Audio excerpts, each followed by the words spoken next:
الصلاة والسلام بتحية الكرام على أشرف الأنبياء والمرسلين وأولاده الطيبين الطاهرين المعصومين ثم الصلاة والسلام على الصديقة المباركة الرازية المرزية عالمة غير معلمة بنت القلم والنون والسر بين القاف والنون ودليل إرادة كن فيكون وكتاب المكنون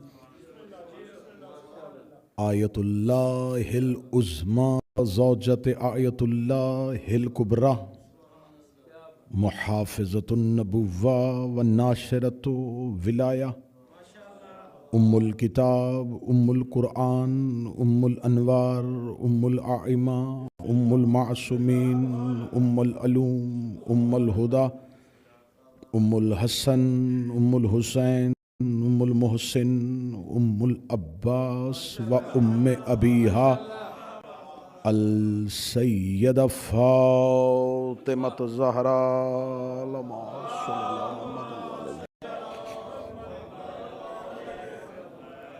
ولعن اللہ تعالی علی اعدائهم اجمعین اما بعد فقد قال حق سبحانہ تعالی فی کتابہ المجید و فرقان الحمید بسم اللہ الرحمن الرحیم من یطیع الرسول فقد اطاع اللہ بلندتر صلوات صلی اللہ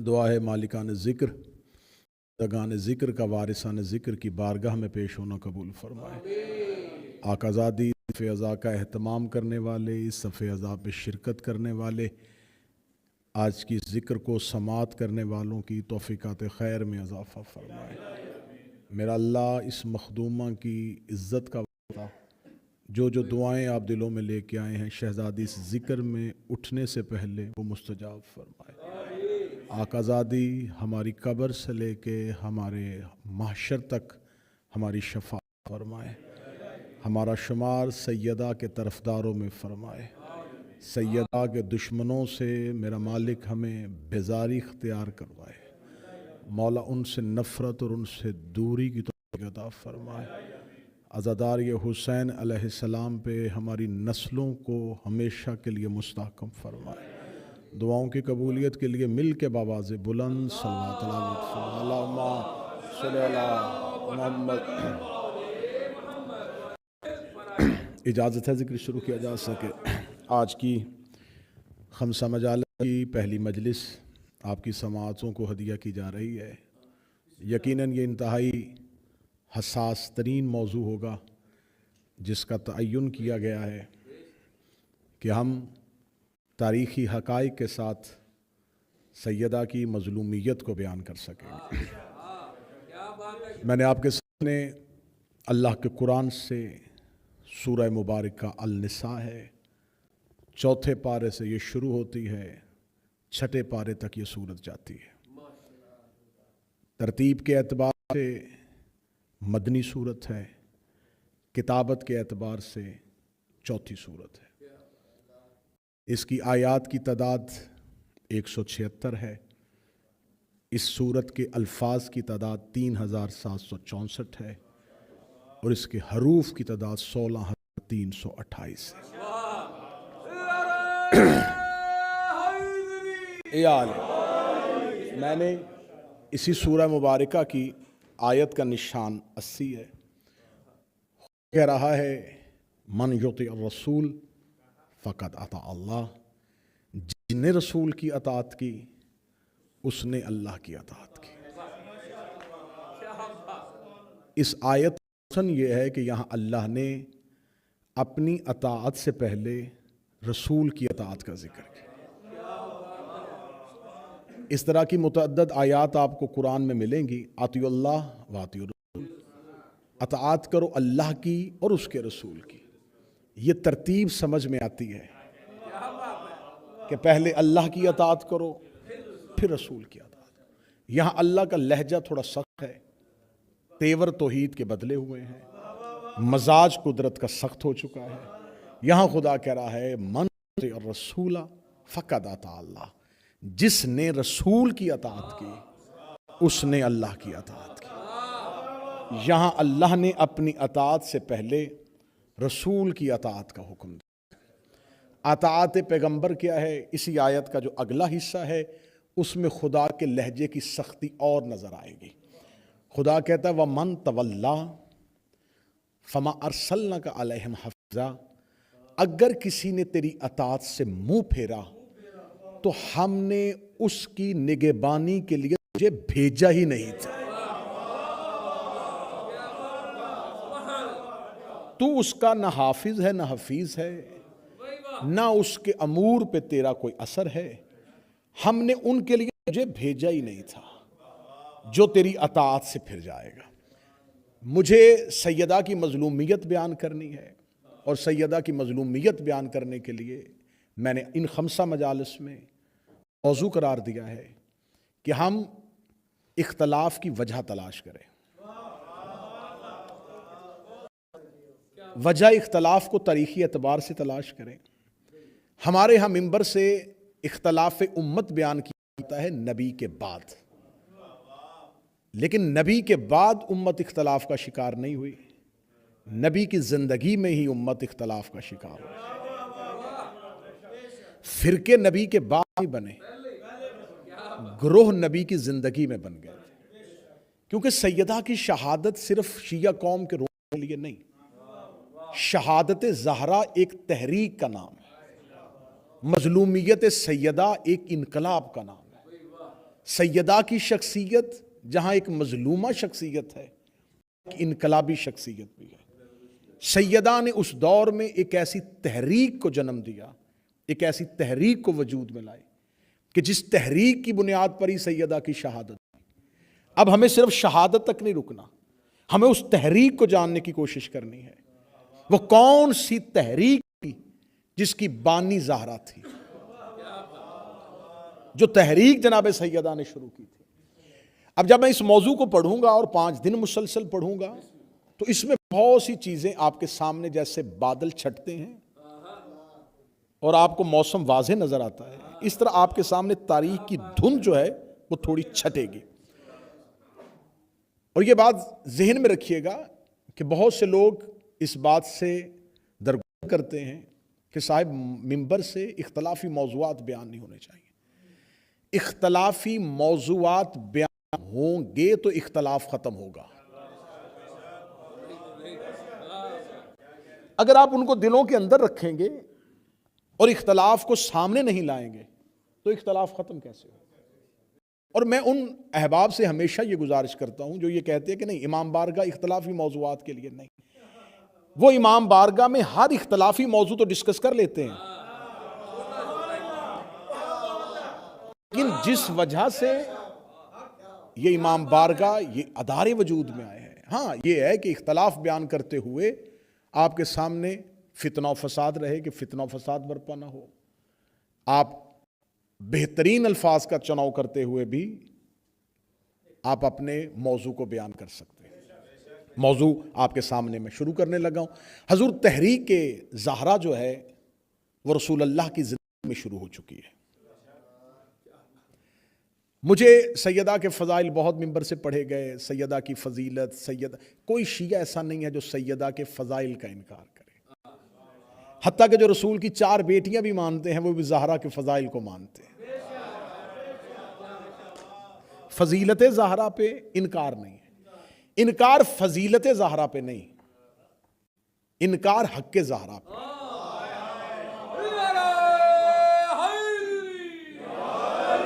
اختلاف فضائل سیدہ پہ نہیں ہے، اختلاف تحریک سیدہ پہ. رسول اللہ کی زندگی میں امت 2 گروہوں میں آخری دنوں میں بالکل آخری ایام میں امت 2 گروہوں کا شکار ہو چکی تھی. آخر رسول اللہ کی زندگی رسول موجود تھے، زندہ تھے، اور امت فرقوں میں تقسیم ہو گئی، امت 2 گروہوں کا شکار ہو گئی. اور یہ میں پوری ذمہ داری کے ساتھ یہ لفظ میں یہ سٹیٹمنٹ کروا رہا ہوں کہ 5 مجلسوں میں کوئی ایک حرف بھی ایسا نہیں ہوگا جو غیر کی کتابوں سے ثابت نہ ہو سکے. یہ نہیں ہوگا کہ صرف شیعہ تاریخ پڑھی جائے گی، ہم غیر کی کتب سے اس حقیقت کو ثابت کریں گے. رسول اللہ کی زندگی میں امت حضور 2 گروہوں کا شکار ہو گئی. یہ جھگڑا ہے رسول کی جانشینی کا کہ رسول کے بعد جانشین کون ہو. اختلاف کھل کے بیان کرنا چاہیے، بات خندہ پیشانی کے ساتھ کرنی چاہیے. جھگڑا ہو رہا تھا رسول کی جانشینی کا کہ رسول کے بعد جانشین کون ہوگا. اب یہاں پر 2 گروہ ہیں. ایک کہتے ہیں کہ رسول نے اپنی جانشینی کا فیصلہ اپنی زندگی میں غدیر پہ کر دیا تھا. دوسرے گروہ کے پاس جو دلیل ہے وہ دلیل میں آپ کے سامنے بیان کرتا ہوں. ان کے پاس یہ دلیل ہے کہ دیکھیں رسول ایک اسلامی فلاحی ریاست تشکیل دے چکے تھے. تو ایک اسلامی ریاست کو چلانے کے لیے، ریاستی امور کو چلانے کے لیے ایک ایسی حکومت کی ضرورت تھی جو عوام کی رائے سے تشکیل پائے. لہٰذا رسول کی جانشینی کے لیے عوامی رائے کو مقدم رکھنا اس لیے ضروری تھا کہ یہاں ایک فلاحی ریاست تشکیل پا چکی ہے، یہاں ایک نظام کو چلانا ہے. نظام کو چلانے کے لیے ایسے نمائندے چاہیے جنہیں عوام منتخب کر کے بھیجے. ٹھیک ہے، دلیل بڑی اچھی ہے کہ ایک ریاست کو چلانے کے لیے عوام ہی سے نمائندگی چاہیے تھی. اگر رسول صرف سیاسی عہدیدار ہوتے تو یقیناً رسول کا جانشین بھی عوام ہی چنتی. اگر رسول اللہ صرف اسلامی ریاست کے ایک گورنر کی حیثیت سے ہوتے، ایک ایڈمنسٹریٹر کی حیثیت سے ہوتے، تو یقیناً رسول کا جانشین جو ہے، درود سارے حضرات مل کے بلند آواز سے اللہم صلی علی محمد بسم اللہ. تو یقیناً رسول کا جانشین جو ہے وہ عوام ہی نے طے کرنا تھا. تمہید تھوڑی سی ہوگی، اچھی لگے گی آپ کو، لیکن بہت بہترین ہم سفر کریں گے روزانہ کی بنیاد. اب جب رسول اللہ نے ایک سیاسی نہیں ہے، رسول اللہ کی حیثیت ایک سیاسی عہدیدار کی نہیں ہے. آج کا جدید دور ہے، آپ جہاں جمہوریت ہے، جہاں ڈیموکریسی ہے، وہاں پر بھی اگر کوئی گورنر ہٹتا ہے، کوئی میئر ہٹتا ہے، کوئی کونسلر یا کوئی ایم پی اپنی مدت پوری کرتا ہے تو اس کے بعد اگلا کونسلر، اگلا میئر، اگلا ایم پی عوام طے کرتی ہے، کیونکہ وہ عوامی نمائندہ ہوتا ہے. یہ آج تک دور میں، اس جدید ترین دور میں بھی یہی چل رہا ہے کہ عوام اپنا نمائندہ خود چنیں گے. لیکن اگر ایک استاد ریٹائر ہوتا ہے تو سٹوڈنٹس الیکشن کر کے استاد نہیں بناتے. وہاں پر کسی ادارے میں، کسی کالج میں، کسی یونیورسٹی میں سٹوڈنٹس کا اجتماع نہیں ہوتا کہ دیکھیں ہمارا جو ٹیچر تھا، جو ہمارا پروفیسر تھا، جو ہمارا چانسلر تھا، یہ اپنی مدت پوری کر چکا ہے، یہ ریٹائر ہو چکا ہے، تو اب ہم ہی میں سے کوئی ایک چن لیا جائے. نہیں، وہ کہتے ہیں کہ یہ جو ہے تقرری، یہ جو پوسٹنگ ہوگی یہ عوامی رائے سے نہیں ہوگی، یہ میرٹ کی بنیاد پہ ہوگی. میں نے آج تک کسی ہاسپٹل میں ایسا نہیں دیکھا کہ کوئی ہارٹ سرجن چھٹی پہ گیا ہو اور مریض مل کے اگلا ہارٹ طے کر لیں کہ اکٹھے ہو کے مریض کہیں گے آپریشن تو ہم ہی نے کروانے ہیں تو ہم ہی طے کر لیتے ہیں کہ کسی ایک کو بنا دیتے ہیں. نہیں، اب یہاں عوامی رائے کیوں نہیں؟ یہاں قابلیت چاہیے، یہاں میرٹ ہوگا کہ اگر ایک استاد ہے تو اس کی جگہ پہ استاد آئے گا، پروفیسر کی جگہ پہ پروفیسر آئے گا، ڈاکٹر کی جگہ پہ ڈاکٹر آئے گا. آئے قرآن پوچھتے ہیں کہ کیا رسول کی حیثیت ایک سیاسی عہدیدار کی تھی؟ خدا کہتا نہیں، یزکیہم ویعلمہم الکتاب والحکمہ، یہ تمہیں علم اور حکمت کی تعلیم دینے کے لیے آیا ہے. تو یہاں رسول کی حیثیت ایک ہادی کی ہے، ایک معلم کی ہے، ایک استاد کی ہے. تو جب رسول ایک ہادی ہے، صرف ایک سیاسی عہدیدار نہیں، تو پھر ہادی کے بعد ہادی کا فیصلہ عوام کی رائے سے نہیں، میرٹ کی بنیاد پر ہو. اگر یہ فیصلہ عوام نے کرنا تھا تو اس دور میں اسلام صرف مکہ اور مدینہ تک نہیں پھیلا تھا. یہ میری بات دنیا تک پھیل رہی ہے، دنیا تک جا رہی ہے. میرا مطمع نظر یہ حسینیہ کی حدود میں بیٹھے ہوئے افراد نہیں ہے، بلکہ میں مخاطب ہوں اہل سنت سے جو ان مجالس کو سنیں گے کہ خندہ پہ ساتھ ہم اپنے اختلافات کو ڈسکس کریں. آپ سنیں ہمارے اختلافات کو. ہمارا اور آپ کا جھگڑا کس بنیاد پر ہے؟ اگر یہ عوام نے چننا تھا تو اسلام صرف مکہ اور مدینہ تک نہیں تھا، اسلام شام تک چلا گیا تھا، اسلام یمن تک پھیل گیا تھا. تو یمن اور شام تک پھیلی ہوئی اسلامی ریاست کا فیصلہ ایک شہر کے لوگوں نے کیوں کیا؟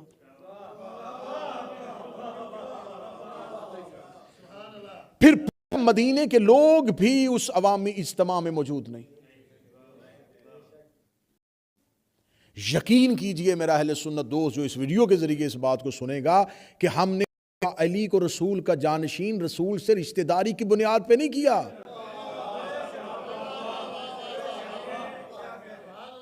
یہاں امیر المومنین کی جو تقرری ہوئی ہے، جو مولا امیر المومنین کو رسول کا جانشین اور وصی چنا گیا ہے، یہ رسول کا رشتہ دار ہونے کی وجہ سے نہیں، علی میں قابلیت ہی اتنی تھی.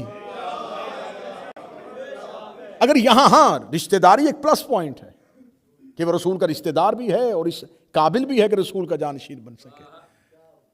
اگر رسول اللہ کے بعد ان کا جانشین جو ہے وہ صرف خاندان ہی سے چننا کافی ہوتا اور یہی میرٹ ہوتا کہ رسول کے خاندان سے چنو، تو خاندان بنی ہاشم نے جھگڑا کیوں نہیں کیا؟ بنی ہاشم کے افراد سب سے پہلے رسول کے بعد اجتماع کرتے کہ ہم رسول کے رشتہ دار ہیں، بلکہ رسول کے خاندان کے وہ بزرگ افراد موجود تھے جو مولا علی سے بھی بزرگ تھے، وہ رسول اللہ کے بعد جانشین کے فیصلے کے لیے کیوں نہیں آئے؟ تو اس کا مطلب ہے کہ رسول اللہ کے بعد رسول کا جانشین اگر رسول کے نسب سے نہیں ہو سکتا، رسول کے دادا کی اولاد سے نہیں ہو سکتا، رسول کے خون سے نہیں ہو سکتا، تو جب رسول کا رشتہ دار رسول کے خونی رشتہ داروں میں نہیں ہو سکتا تو رسول کے سسرالی رشتہ داروں میں بھی نہیں ہو سکتا. زوجیت کے رشتہ داروں کی بنیاد پہ اگر وہاں پر خلیفہ چنا گیا ہے، جانشین چنا گیا ہے رشتہ داری کی بنیاد پر، اگر میرڈ رشتہ داری تھا تو پہلے خون کے رشتہ دار چاہیے تھے. یہ اجتماع صرف بنی ہاشم کے افراد کے بغیر کیسے ہو گیا؟ پھر قیامت تک کے لیے اس اسلامی ریاست کو چلنا ہے، فیصلہ اتنی جلد بازی میں کیوں کیا گیا؟ میں تحریک فاطمہ پڑھنے لگا ہوں، میں تحریک سیدہ کا آغاز پڑھنے لگا ہوں، میں سیدہ کے انقلاب کا آغاز پڑھنے لگا ہوں.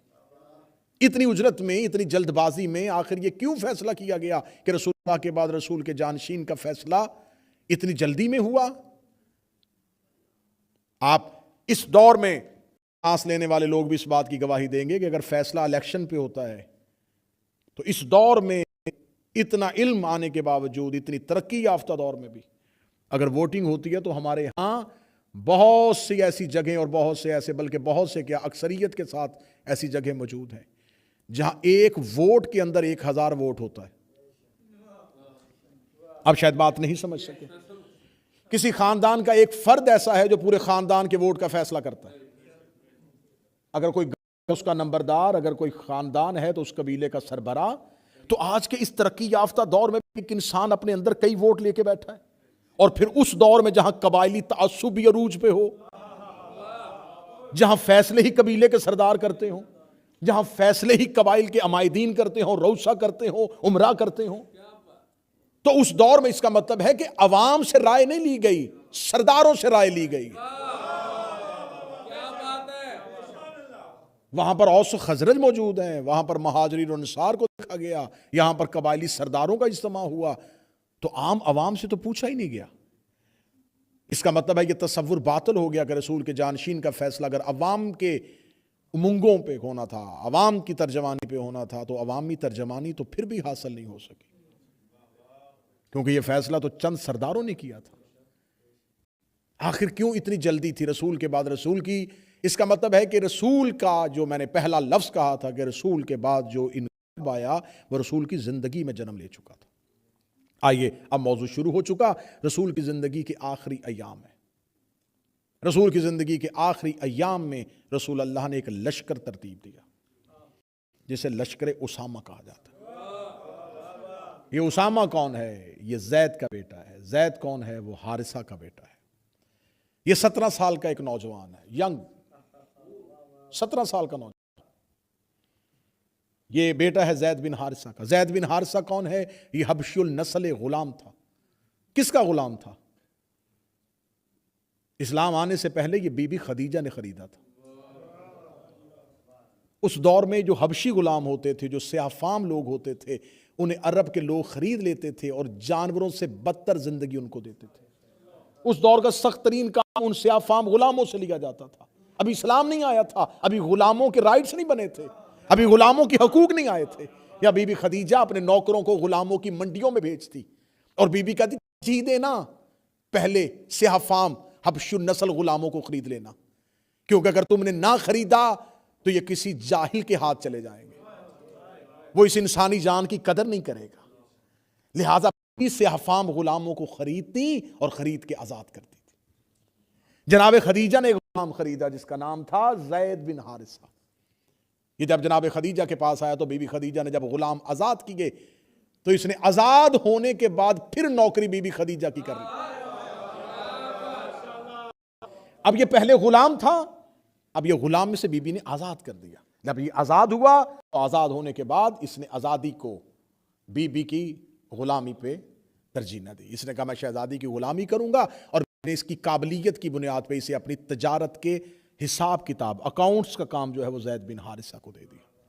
زید بن حارثہ انتہائی ذمہ دار، انتہائی اخلاق یافتہ، انتہائی وفادار، انتہائی ایماندار شخص تھا۔ بی بی خدیجہ رسول کے گھر میں آ گئی، جس کا غلام تھا وہ خود کنیزی میں چلی گئی۔ جب خود کسی کی کنیزی میں چلی گئی تو یہ غلام بھی اپنی شہزادی کے ساتھ وہیں چلا گیا۔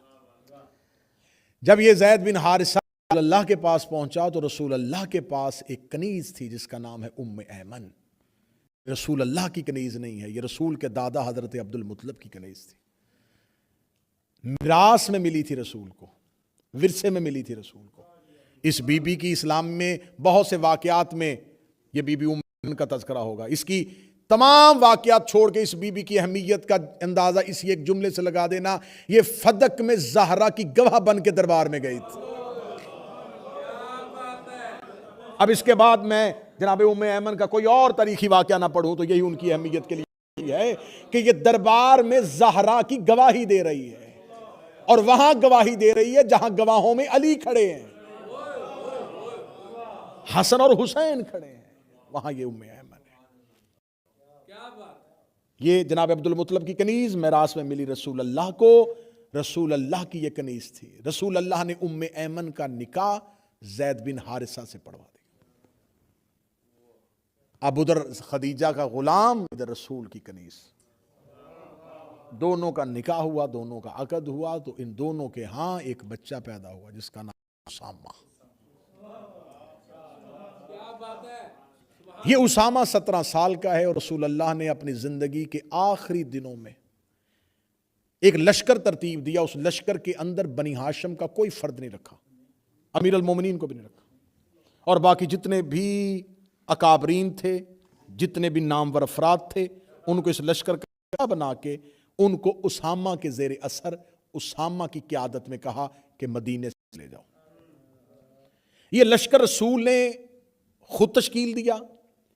اب اس پورے تاریخی حقائق کے لیے اہل سنت کی کتب، جو سب سے پہلی سیرت کی کتاب ہے، سیرت ابن اسحاق سے شروع ہو، پھر ابن ہشام تک آئیں، پھر آپ طبری کو پڑھیں، پھر آپ زہبی کو پڑھیں، پھر چلتے چلتے چلتے چلتے وہ آج کے دور تک آ جائیں تو کوئی بھی مورخ جو ہے وہ اس واقعے کا انکار نہیں کر سکا، اس واقعے کی صحت کا انکار نہیں کر سکا۔ موضوع پسند ہے یا نہیں پسند؟ یہ لشکر جناب اسامہ کو اس لشکر کا کمانڈر بنایا گا۔ 17 سال کا نوجوان اور سپاہیوں میں 60 سال کے بوڑھے، 70 سال کے لوگ، اور جناب اسامہ کو ان کا سردار بنا دیا گیا اور فرمایا اس کی قیادت میں جاؤ۔ کہاں؟ ابنا کہاں ہے؟ جو آج کا اردن، جسے جارڈن کہتے ہیں، روم کی سرحد، وہاں بھیجا۔ اس کا مدینے سے فاصلہ کتنا ہے؟ 900 کلومیٹر سے بھی زیادہ۔ رسول اللہ نے اس لشکر کو وہاں بھیجا، ابنا کی طرف، وہاں جاؤ اور وہاں جا کے بدلہ لے کے آؤ جناب جعفر طیار اور جناب زید بن حارثہ کی شہادت کا۔ اب سمجھیے گا، ذرا مصلحت کو سمجھیے گا، حکمت پیغمبر کو سمجھیے گا۔ اب یہ رسول جب لشکر بھیج رہے ہیں اس دور میں یہ ماہ سفر ہے، سفر کا مہینہ ہے اور 11 ہجری ہے۔ اس سے پہلے اسلام کی ایک جنگ ہوتی ہے جسے جنگ موتا کہتے ہیں۔ جنگ موتا جو ہوئی ہے یہ 8 ہجری میں ہوئی ہے اور جمادی الاول میں لشکر گیا ہے۔ جب رسول اللہ نے جنگ موتا کے لیے لشکر بھیجا تو یہ لشکر بھی روم کی طرف بھیجا تھا۔ روم کا بادشاہ ہرکل تھا۔ ہرکل جو ہے وہ اسلام کے خلاف ایک تحریک بنا رہا تھا اور اسلام کو ختم کرنے کی کوشش میں مصروف تھا، اور جہاں جہاں تک روم کی سرحدوں میں اسلام پھیلا تھا وہاں وہاں اسلام کے نفوذ کو ختم کر رہا تھا۔ اطلاع رسول کو پہنچی، رسول اللہ نے ایک لشکر ترتیب دیا۔ اس لشکر کے 3 سردار بنائے، حضرت جعفر طیار، اسامہ کا باپ زید بن حارثہ اور عبداللہ بن رواح۔ ان 3 لوگوں کو لشکر کا سردار بنایا اور رسول اللہ نے لشکر بنایا کب؟ 8 ہجری کو، مکہ کے بعد۔ رسول اللہ فرمایا تم 3 لوگ لشکر کی سرداری کرو گے، لشکر کے علمدار بنو گے۔ اور یہاں پر ترتیب مختلف کتابوں میں، پہلے کچھ کتابوں میں ترتیب یہ ہے کہ رسول اللہ نے کہا کہ سب سے پہلے علم جعفر طیار کے پاس ہوگا، اگر جعفر طیار شہید ہو جائے تو پھر زید کے پاس ہوگا، زید شہید ہو جائے تو عبداللہ بن رواح کے پاس ہوگا۔ ایک طریقہ تھی نہیں، رسول اللہ نے کہا کہ پہلے زید کے پاس ہوگا، پھر عبداللہ بن رواح کے پاس ہوگا، پھر جعفر طیار کے پاس ہوگا۔ ترتیب جو بھی ہو سردار 3 ہی تھے۔ رسول اللہ فرمایا تم 3 لوگ ہو جو لشکر کی سرداری کرو گے، ایک کی شہادت کے بعد دوسرا، دوسرے کی شہادت کے بعد تیسرا۔ رسول نے چوتھا نام نہیں لیا۔ 3 لوگوں کو رسول نے 8 ہجری میں موت کی طرف بھیج دیا، روم کی طرف بھیج دیا، جاؤ وہاں پر جا کے رومیوں سے جنگ کرو، رومن امپائر سے جا کے جنگ کرو۔ جب یہ لشکر نکلنے لگا مدینے سے تو ایک یہودی نجومی بیٹھا ہوا تھا، اس نے اسلامی لشکر کو جاتے ہوئے دیکھا، اس نے رسول کی بات بھی تھی، اس نے مسلمانوں کے لشکر سے کہا تمہارے یہ 3 سردار قتل ہو جائیں گے۔ جب کہا یہ 3 سردار قتل ہو جائیں گے تو مسلمانوں میں ایک غصے کی کیفیت آئی۔ یہودی تو ہمارے اسلام کے سرداروں کے لیے کہہ رہا ہے کہ یہ علمدار قتل ہو جائیں گے، کیسے تو کہہ سکتا ہے؟ ابھی تو لشکر پہنچا نہیں۔ اس نے کہا تم نے کلمہ پڑھا ہے لیکن محمد کو مانا نہیں، تم نے کلمہ پڑھا ہے لیکن اپنے نبی کو مانا نہیں۔ انہوں نے کہا کیا نہیں مانا؟ اس نے کہا تمہارا نبی کہہ رہا تھا اس کے بعد اس کو علم دینا، اس کے بعد اس کو علم دینا۔ اگر انہوں نے زندہ رہنا ہوتا رسول باقی 2 کے نام ہی نہ لیتا۔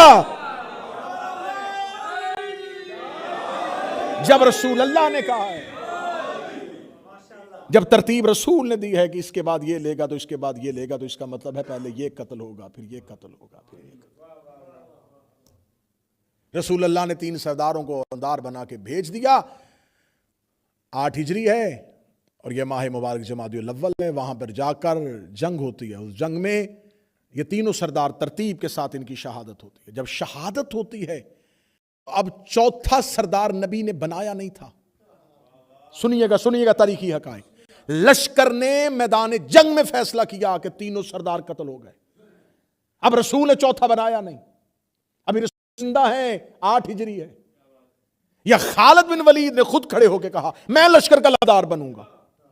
یہ لشکر کا علمدار بن کے سامنے آیا، جنگ شکست میں تبدیل ہو گئی، عزت میں بدل گئی، میدان سے پسپائی اختیار کی، میدان سے بھاگنے میں مجبور ہوئے، بھاگتے ہوئے واپس مدینے تک پہنچ گئے۔ شہادتیں 3 ہوئی تھیں اور معتبر شہادتیں ہوئی تھیں۔ عام شخصیتیں شہید نہیں ہو رہی، معتبر شہادتیں ہوئی، لیکن معتبر شہادتوں کے ہونے کے باوجود اگر اسلام فتح یاب نہ ہو سکا، یہ واپس آ گیا۔ جب واپس آیا تو رسول اللہ کی دربار میں پیش ہوئے۔ رسول اللہ نے فرمایا جب 3 شہید ہو گئے تھے پھر اللہ کس نے اٹھایا تھا؟ فرمایا خالد بن ولید نے۔ فرمایا جب میں نے اس سے طے ہی نہیں کیا تھا، وہ علمدار بنا کیوں تھا؟ اس کا مطلب ہے کہ امت آج طے کرے کہ رسول اللہ نے اپنی زندگی میں 8 ہجری میں 3 سرداروں کا نام لیا تھا، امت نے چوتھا اپنی مرضی سے بنایا تو جیتی ہوئی جنگ شکست میں تبدیل ہو گئی، اس لیے کہ اطاعت رسول سے پھر گئے تھے۔ رسول نے حکم 3 سرداروں کی سرداری میں دیا تھا، چوتھا انہوں نے مرضی سے چن لیا۔ یہ ہے میرے مذہب کی حقانیت کہ رسول اپنی زندگی میں کہہ کے گئے تھے کہ میرے بعد میرے 12 جانشین ہوں گے۔ 329 میں غیبت کبریٰ شروع ہوئی ہے، 1446 ہجری آ گئی ہے، 1117 سال ہو گئے ہیں، ہم نے انتظار کیا ہے، 13واں نہیں بنایا۔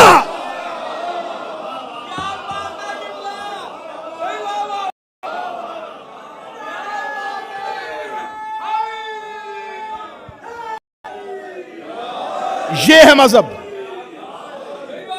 یہ ہے اطاعت رسول پہ ہے مذہب، یہ ہے اطاعت رسول کی پالیسی۔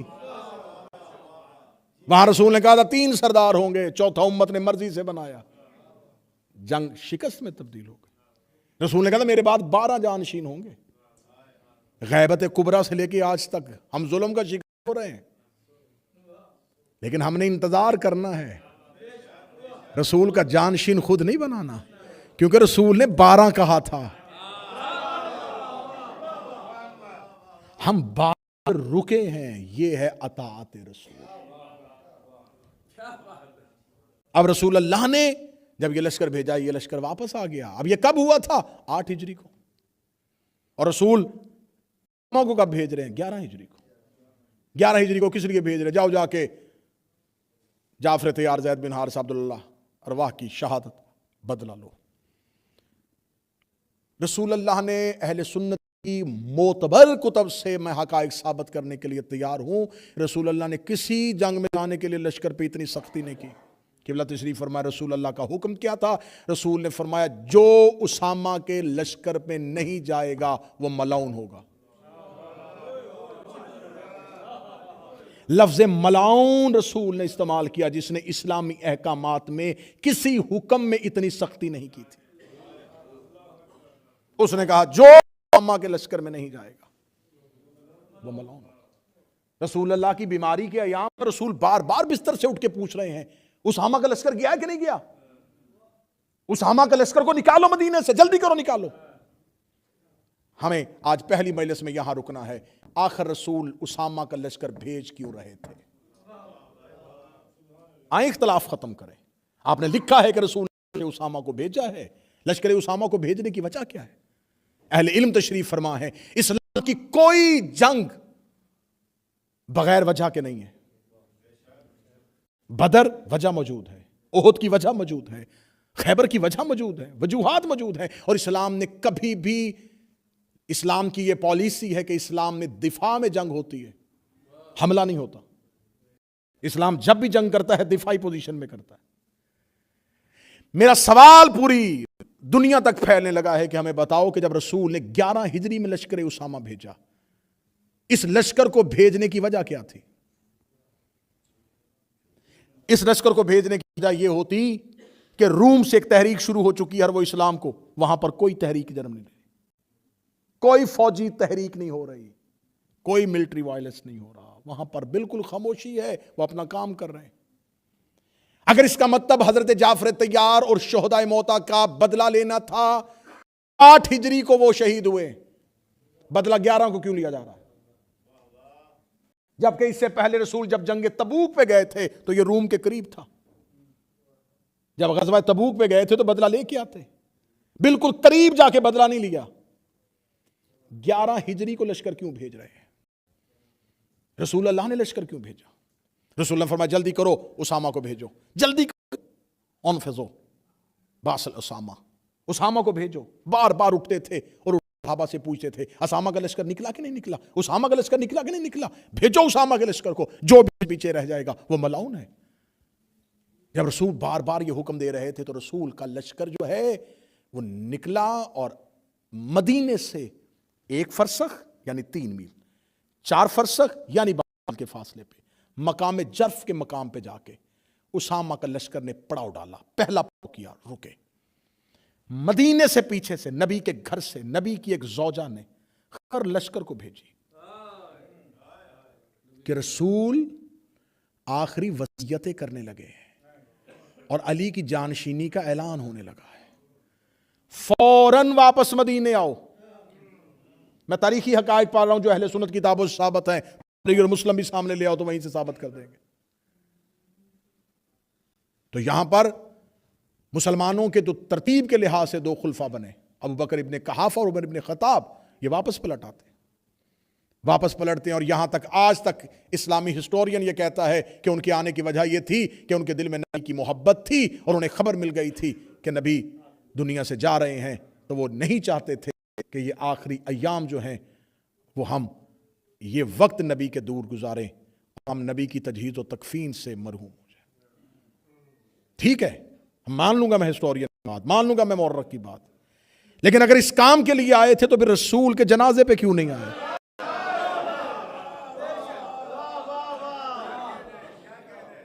جب کام کے لیے، اور اس کام سے واپس آیا جا رہا ہے جس کا حکم رسول دے رہے ہیں۔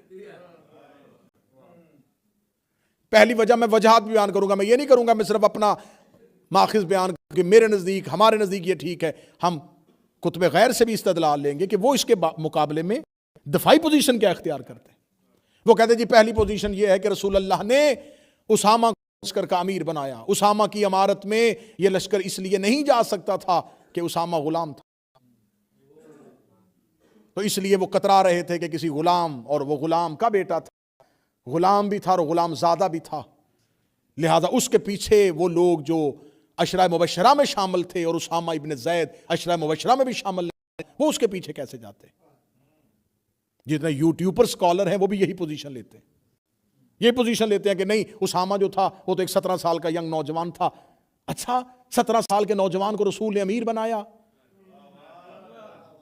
اور تم نے رسول کا 17 سال کا امیر نہیں مانا، پھر اس کے بعد کو جانشینی سے محروم کیا تو یہ کہا کہ علی کم سن تھا، تو پھر اس کو تو اسامہ کو تو نبی بنا رہے ہیں نا، یہ بھی تو کم سن ہے، اس کی بھی تو ایج تھوڑی ہے، نبی بنا رہے ہیں، نبی کہہ رہے ہیں جاؤ۔ نہیں، وہ اس لیے کہ وہ غلام زادہ تھا۔ جائیں پوری دنیا میں چیلنج کر کے یہ امام حسین ماتمیوں کا ادنا نوکر کہنے لگا ہے، میں اسامہ کی افضلیت ثابت کرنے لگا ہوں بڑے بڑے صحابہ سے، قبلہ دعا لینے لگا ہوں، پہلا جملہ اسامہ کی افضلیت ثابت کرنے لگا ہوں۔ اسامہ دیگر صحابہ سے اس بات پہ افضل تھا کہ وہ غلام زادہ تھا، کافر زادہ نہیں تھا۔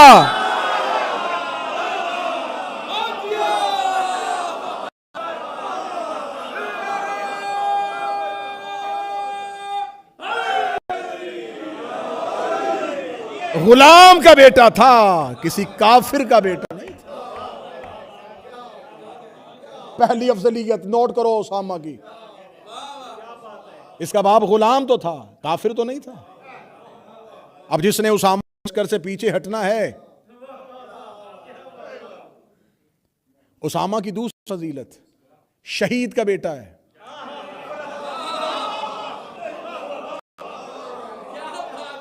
علی سے افضلیت بعد میں ثابت کرنا، علی سے افضلیت بعد میں ثابت کیجئے گا کہ علی سے افضل کون تھا؟ رسول اسامہ کو سردار بنا رہے ہیں، تو جو غلام زادے سے افضل نہیں ہو سکتا وہ امام سے افضل کیسے ہو سکتا؟ جو زید کے بیٹے سے افضل نہیں ہو سکتا وہ عمران کے بیٹے سے افضل کیسے؟ جو مجمع چپ بیٹھا ان کے لیے اگلا جملہ کہنے لگا ہوں، جو ام ایمن کے بیٹے سے افضل نہیں ہو سکتا وہ فاطمہ بنت اسد کے بیٹے سے افضل کیسے؟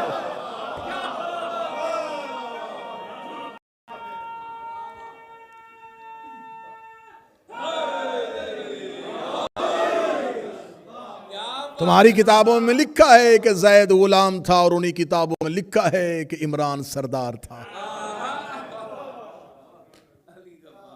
ابو طالب تو سردار تھا، کیوں نہیں اس کی امارت کو قبول کیا گیا؟ کیوں نہیں اس کی امیری کو قبول کیا گیا؟ کیوں نہیں اس کی سربراہی کو قبول کیا گیا؟ رسول اللہ کہہ رہے ہیں کہ جاؤ اس لشکر میں، اور واپس پلٹ آئے، واپس آ کے کہا نہیں یا رسول اللہ، ہم آپ کو اس حالت میں نہیں چھوڑ سکتے۔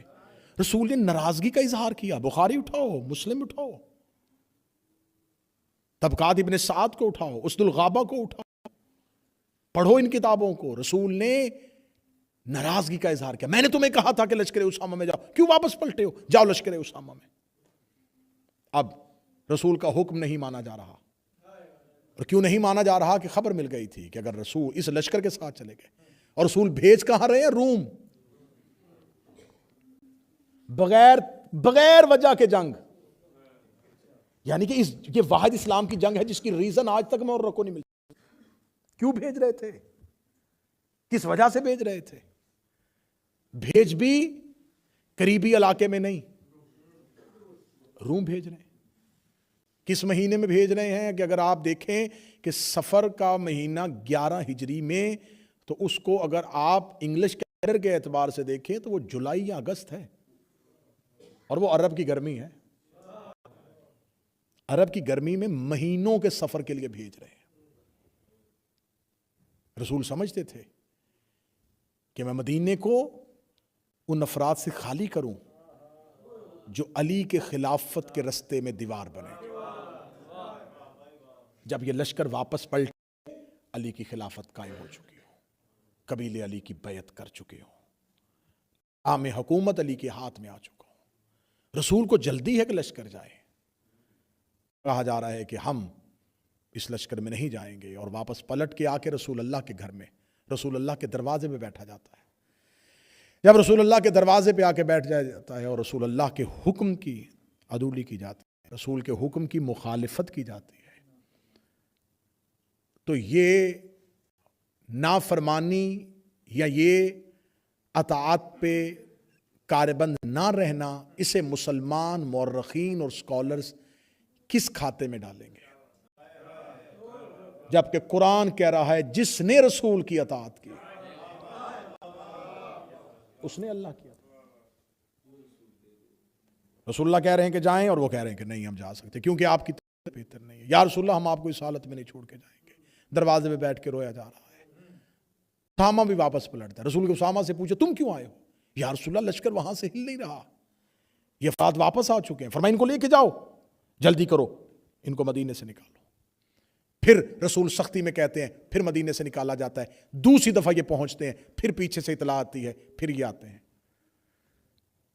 آخری رات جب یہ واپس پلٹتے ہیں تو رسول اللہ کی ایک حدیث جو ابن نے بھی لکھی، ابن اسیر نے بھی لکھی اور طبری نے بھی لکھی، کہ جب یہ واپس پلٹتے ہیں تو رسول یہ رات کی میں مدینے کے اندر لوگ آتے ہیں، اور رسول اپنے حجرے میں سے بستر سے سر اٹھا کے کہتے ہیں کہ شیطان کے سینگ مدینے میں داخل ہو رہے ہیں.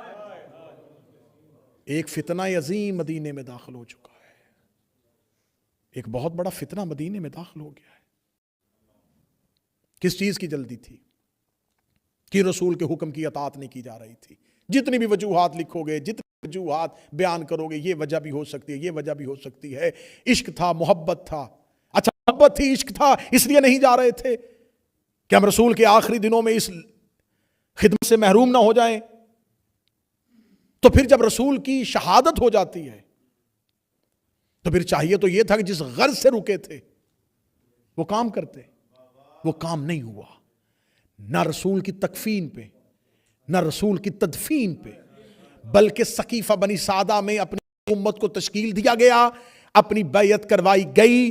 اس کا مطلب ہے کہ یہاں اسلامی مورخین کو آج کی تقریر کا آخری جملہ کہنے لگا ہوں کہ اس نقطے پہ آنا پڑے گا کہ اگر یہ رسول کی محبت میں آئے تھے تو میں اپنے مقدمے سے ایک قدم پیچھے ہٹتا ہوں. اگر یہ رسول کی محبت میں آئے تھے تو تم رسول کے جنازے پہ دکھاؤ. اگر یہ رسول کے جنازے پہ نہیں ہے تو پھر ماننا پڑے گا جس کام کے لیے یہ مدینے آ رہے تھے اسی کام کی وجہ سے رسول مدینے سے نکال رہے تھے.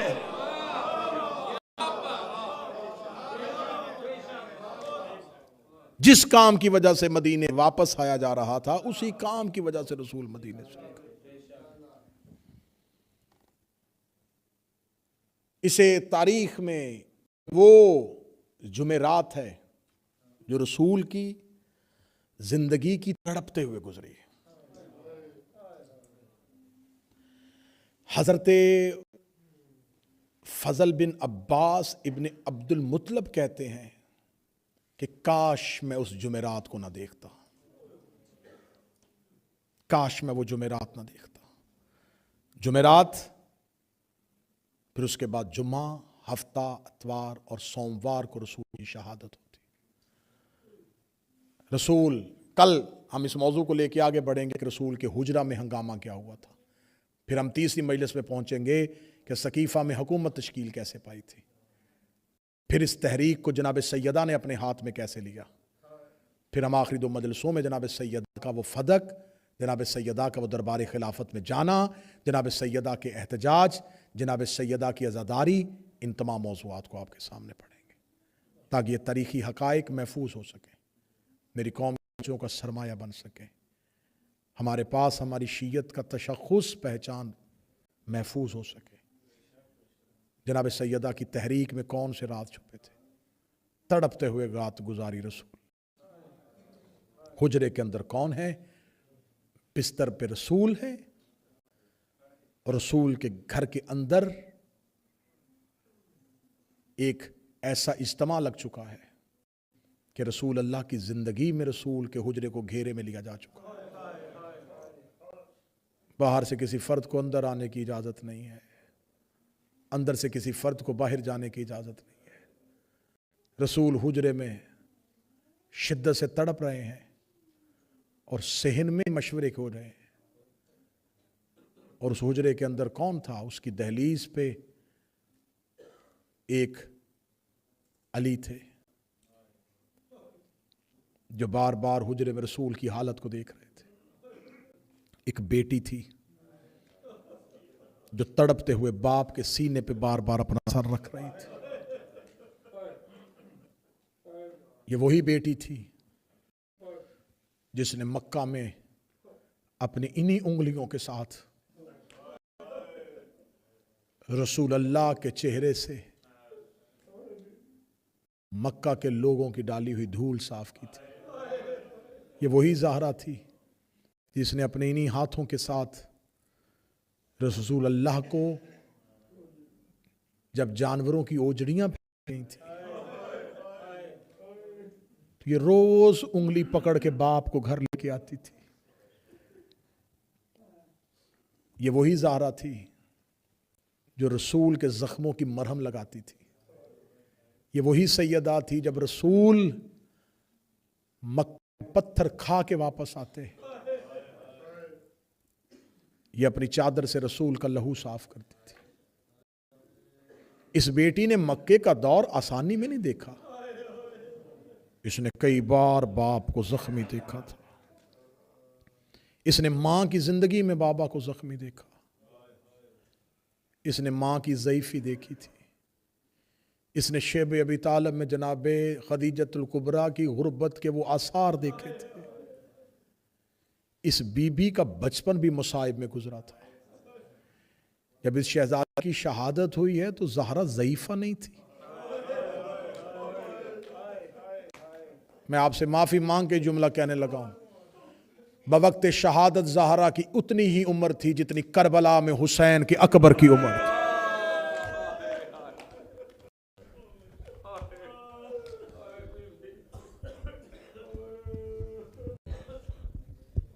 سر کے بال سفید ہو چکے تھے۔ یہ وہی زہرا ہے کہ جب بی بی خدیجۃ الکبریٰ کے آخری ایام آئے، 10 رمضان المبارک ہے، رسول آخری بار جناب خدیجہ سے ملنے کے لیے آئے حجرے میں۔ وہ جو پہ بیٹھا کرتی تھی، اب وہ پیوند لگی ہوئی چادر کے ساتھ خاک ہوتی تھی۔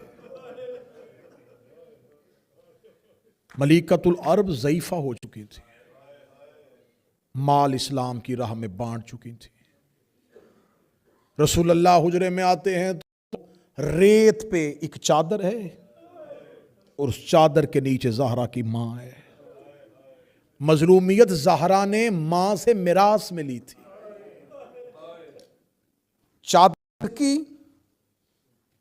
چادر کا پلو اٹھا، شہزادی کے ضعیف ہاتھ زمین پہ اٹھنے کے لیے لگے۔ خدیجہ کے اٹھنے سے پہلے مصطفیٰ زمین پہ بیٹھ گئے۔ فرمایا زہرا کی ماں، ساری زندگی تو نے اٹھ کے میرا استقبال کیا ہے، اب آپ ضعیفہ ہو چکی ہیں، اب میں نہیں چاہتا کہ آپ کو اٹھنے کی زحمت ہو۔ جب رسول زمین پہ بیٹھ گئے، ہاتھ جو زمین پہ استقبال کے لیے ٹیکے تھے وہی ہاتھ جوڑ کے رو کے کہتی ہے، زہرا کا بابا مجھے بتا، کنیز کی نوکری پہ راضی ہے؟ کیا میں نے حق کنیزی ادا کیا ہے؟ اتنا جملہ کہنا تھا، رسول اللہ کی آواز آئی، خدیجہ تیرے بڑے احسان ہیں، اسلام تیرا مقروض ہے، تو ہی تیری ممنون ہے. میں مصطفیٰ تیرا شکریہ ادا کرتا ہوں. تو نے اسلام دے بڑا احسان کیا. تو نے اسلام کو پاؤں پہ کھڑا کر دیا. رسول فضائل پڑھتے گئے. زہرا کی ماں روتی گئی. رسول فضیلتیں پڑھتے رہے. سیدہ کی ماں روتی رہی. روتے روتے دیکھ کے کہنے لگی یا رسول اللہ نہ مجھے میرے احسان یاد کروائیں. یہ میں نے نوکری کا حق ادا کیا ہے. یا رسول اللہ میری زندگی کی آخری رات ہے. اگر میں کچھ مانگ دیں گے. اتنا کہنا تھا یا رسول اللہ کی آواز آئی زہرا کی ماں اب بھی اگر تجھے کچھ مانگنے سے چاہیے تو مجھے بتا ورنہ کون سا کرم ہے جو اللہ نے تجھ پہ نہیں کیا. اللہ نے امامت تیری نسل میں رکھ دی ہے. اللہ نے جنت کی سرداری تیری نسل میں رکھ دی ہے. اللہ نے تیرے گھر کو کائنات کا معزز ترین گھر بنا دیا ہے. اور کون سا شرف ہے جو پروردگار سے چاہیے. بی بی دیکھ کے اپنی پیشانی زمین پہ رکھی رکھ کے کہتی سجدہ شکر ہے اس پروردگار کا جس نے خدیجہ پہ یہ احسان کیے. شکریہ ہے رسول اللہ تیرا جو تو نے میری کنیزی کو قبول کیا ہے. یا رسول اللہ مجھ سے پوچھئے تو صحیح میں مطالبہ کیا کر رہی ہوں. فرمایا زہرا کیا چاہیے. زہرا کی ماں رو کے کہتی یا رسول اللہ میں ملکۃ العرب میں خیلت کی بیٹی میں شہنشاہ کی بیٹی یا رسول اللہ آپ کے گھر آئی. میں نے زندگی میں نہ کبھی نیا لباس مانگا نہ بہترین کھانا مانگا. یا رسول اللہ تیری عزت کی قسم نے کئی راتیں خدیجہ کی تیرے گھر میں فاقے سے گزری ہیں. میں نے آج تک کبھی تیرے سامنے منہ نہیں کھولا. میں نے کبھی آج تک کوئی شکایت نہیں کی. یا رسول اللہ زندگی میں پہلی بار ایک بات مانگنے لگی ہوں. فرمایا حکم کر. زہرا کی ماں اتنا کہنا تھا بی بی نے کا پلو ہٹایا. بچپن کی فاطمہ کو ہاتھوں پہ لیا. رسول کے سامنے کھڑی کر کے کہتی میری پوری زندگی کے احسان کا ایک ہی بدلہ دینا. میری زہرا کا بھائی کوئی نہیں ہے. میری فاطمہ کا بھائی کوئی نہیں ہے. میرے بعد میری زہرا کا خیال رکھنا. میرے بعد میری زہرا کو رونے نہ دینا. میرے بعد میری فاطمہ کو تکلیف نہ. اجرکم من اللہ اجرکم من اللہ. جب کہنا یا رسول اللہ میرے بعد میری زہرا کو تکلیف نہ ہو. رسول کی آنکھیں نہیں ایسے برستے ہوئے بادل. زندگی میں نہ رونے والا نبی رویا. بی بی دے کے کامتے ہوئے ہاتھوں سے کہتی یا رسول اللہ میں نے کوئی سخت مطالبہ تو نہیں کیا. یا رسول اللہ اولاد بچپن یتیم ہو جائے ماں کو بڑی فکر ہوتی ہے. یا رسول اللہ میں نے تو اپنی اولاد کا حق مانگا تھا. اتنا کہنا تھا جو سید بیٹھے ہو مجھے جملہ معاف کر دینا. رسول اللہ کی آواز آئی کاش خدیجہ کچھ اور مانگ لیتی. کاش خدیجہ تو کچھ اور مانگ لیتی. تو نے وہ سوال کیا جو میں پورا نہ کر سکوں گا. اتنا کہنا تھا وہ جو بیماری میں اٹھ کے نہیں کھڑی ہو سکتی تھی وہ بی بی خدیجہ اٹھ کے ہوئی کمر پہ ہاتھ رکھا رکھ کے لگی آپ کا کیا مطلب ہے میری زہرا روئے گی. کیا میرے جانے کے بعد میری فاطمہ روئے گی. جب کہا کیا میرے جانے کے بعد میری زہرا روئے گی. جو جملوں پہ مسائے پہ روتے ہو رو کے کہتے ہیں کاش کوئی رونے دیتا. خدیجہ تیرے احسانوں کا بدلہ امت نے تیری بیٹی سے لینا ہے. اتنا کہنا تھا. بی بی خدیجہ تڑپی تڑپ کے کہتی یا رسول اللہ مجھے بتا سکتے ہیں قیامت کے حالات بتانے والا رسول مجھے بتا میرے بعد میری بیٹی کے ساتھ کیا حالات. رسول اللہ کی آواز آئی خدیجہ موت سے پہلے مر جائے گی. فرمایا اگر اسی طرح قبر میں چلی گئی قبر میں تڑپتی رہوں گی.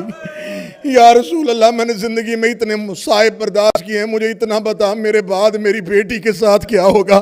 رسول کی آواز آئی خدیجہ میری دو انگلیوں کے درمیان دیکھ. بی بی خدیجہ نے اپنا ضعیف ہاتھ پہ شانی پہ رکھا. جو ماتم کرنے کے لیے آئے ہو خدیجہ دیکھ کے کہنے لگی یا رسول اللہ یہ تو کوئی عورت ہے جو مردوں کے مجمع میں اکیلی کھڑی ہے.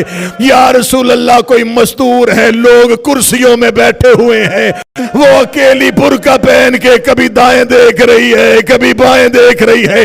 یا رسول اللہ اس کے سامنے دو چھوٹے چھوٹے بچے کھڑے ہیں. رسول رو کے کہتے خدیجہ یہ تیری فاطمہ ہے. جب کہ خدیجہ یہ تیری فاطمہ ہے ریت گر گئی زہرا کی ماں، رو کے کہتی اگر یہ فاطمہ ہے یہ مجمع کن کا ہے؟ آواز آئی یہ میرے صحابیوں کا مجمع ہے۔ زہرا کو سینے سے لگایا، رو کے لگی فاطمہ میرے بعد کسی سے کچھ نہ مانگ۔